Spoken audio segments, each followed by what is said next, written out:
Shalom Bapak Ibu Jemaat yang dikasihi Tuhan Yesus Kristus. Tanpa terasa hari ini kita sudah sampai di hari Natal.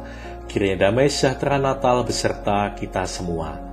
Kiranya kita tetap setia membaca firman Tuhan dan menjalankan firman Tuhan itu dalam kehidupan kita sehari-hari. Selamat mengikuti renungan firman Tuhan pada hari Natal ini melalui versi audio. Tuhan Yesus memberkati. Renungan hari ini Jumat 25 Desember 2020 dengan judul Mereka Akan Menamakannya Immanuel. Mari kita baca Injil Matius pasal yang pertama ayat 18 sampai 23. Injil Matius pasal pertama ayat 18 sampai 23. Demikian firman Tuhan. Kelahiran Yesus Kristus adalah seperti berikut. Pada waktu Maria ibunya bertunangan dengan Yusuf, ternyata ia mengandung dari Roh Kudus sebelum mereka hidup sebagai suami istri. Karena Yusuf suaminya seorang yang tulus hati dan tidak mau mencemarkan nama istrinya di muka umum, ia bermaksud menceraikannya dengan diam-diam.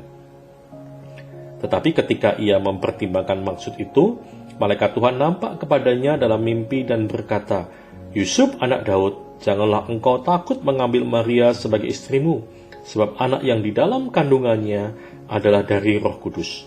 Ia akan melahirkan anak laki-laki dan engkau akan menamakannya Dia Yesus, karena dialah yang akan menyelamatkan umatnya dari dosa mereka." Hal itu terjadi supaya genaplah yang difirmankan Tuhan oleh Nabi. Sesungguhnya anak darah itu akan mengandung dan akan melahirkan seorang anak laki-laki, dan mereka akan menamakan dia Immanuel, yang berarti Allah menyertai kita. Bapak, Ibu, dan saudara sekalian, Persekutuan Gereja-Gereja di Indonesia atau PGI telah memilih tema Natal tahun 2020 adalah Mereka Akan Menamakan Dia Immanuel, yang berarti Allah menyertai kita. Tema tersebut sangat relevan dengan situasi yang sedang dialami oleh masyarakat, bangsa, dan negara, bahkan keadaan dunia yang masih berada dalam bayang-bayang ancaman pandemi COVID-19.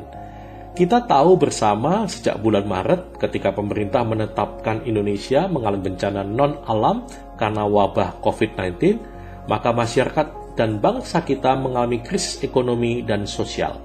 Karena itu kita harus menjaga jarak, sehingga semua harus bekerja dari rumah, belajar dari rumah, bahkan beribadah pun dari rumah. Sehingga banyak kantor-kantor yang tutup, sekolah ditutup, bahkan gedung ibadah pun untuk sementara waktu ditutup. Akibatnya, banyak orang dirumahkan dan kehilangan pekerjaan karena di PHK. Pertanyaan mendasar bagi kita tentunya, apa Natal bagi kita di saat kita sedang menghadapi tantangan COVID-19 ini? Apakah Allah masih menyertai kita? Jawabannya adalah ya, penyertaan Tuhan tidak pernah berhenti. Dan manifestasi penyertaan atau kehadiran Allah di tengah-tengah kehidupan manusia yang dipenuhi dosa ini memuncak melalui kelahiran Yesus Kristus, Sang Putra Natal, yang beritanya antara lain dapat dilihat dalam Injil Matius 1 ayat 18 sampai 25 yang diberi judul Kelahiran Yesus Kristus. Di dalam kisah kelahiran Yesus itu, malaikat Tuhan berkata kepada Maria bahwa bayi yang dikandungnya itu berasal dari Roh Kudus, dan mereka akan menamakan dia Immanuel, yang berarti Allah menyertai kita. Immanuel berasal dari dua kata dalam bahasa Ibrani, yaitu Immanu dan El. Immanu artinya bersama kita atau menyertai kita, dan El artinya Tuhan Allah atau Elohim.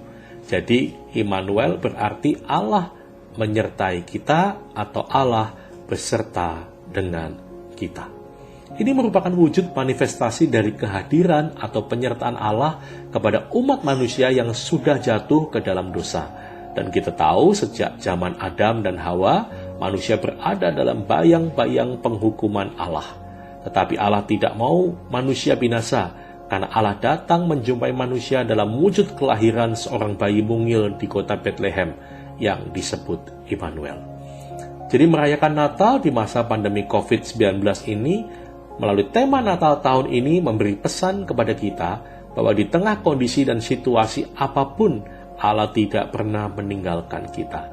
Karena Dia adalah Allah Immanuel, Allah yang beserta dengan kita. Intinya atau tujuan kehadiran Allah ke dalam dunia melalui kelahiran Yesus Kristus adalah memulihkan kembali relasi yang sudah rusak antara Allah dan manusia. Manusia dengan sesamanya, bahkan manusia dengan alam ciptaan.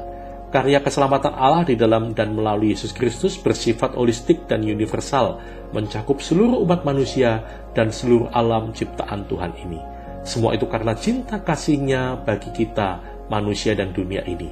Seperti yang ditulis dalam Yohanes 3 ayat 16. Karena begitu besar kasih Allah akan dunia ini, sehingga Ia telah mengaruniakan anaknya yang tunggal, supaya setiap orang yang percaya kepadanya tidak binasa, melainkan beroleh hidup yang kekal. Selamat Hari Natal, Tuhan Yesus memberkati.